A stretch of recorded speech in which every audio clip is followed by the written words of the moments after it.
So I had finally gotten a job and been offered the opportunity to work with plumbers and start to learn the trade. I had this unrealistic vision that everything was going to go smooth and within no time I was going to be a competent plumber. This is part 2 of my journey into plumbing, and this part is called I Hate Plumbing. I was blessed with the opportunity to join a really good team with really good guys, and the collective experience between them was incredible. I realized very quickly something I already knew, and it was even one of the reasons I quit plumbing the first time.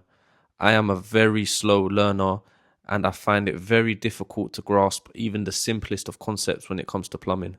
The truth is, I felt like I was making zero progress whatsoever. Every morning we would meet up super early, like 5:30, 6 a.m. And pretty much every evening I was getting home after 7, sometimes even like 8, 9 and 10. And this was an everyday occurrence. Now, I got no problem with long hours and hard graft. But when you're starting to question if you're ever going to even be able to pick this up, and when you're starting to feel like you have no value to the team, it can really become mentally difficult. All I was good for was running to the van and getting tools. Things that were explained to me were quickly forgotten and had to be re-explained. The truth is, I started to feel super insecure, and I started to feel like no matter what I did, I just don't have what it takes to become a plumber. And the thing is, this was all created internally because the guys I was working with were super supportive. I just felt like I was progressing and moving too slow. Keep in mind, I'm 24 years old, I'm broke, I feel like I'm starting late, and the truth of the matter is, I'm just reaching a point where I just hate plumbing and I just want to quit.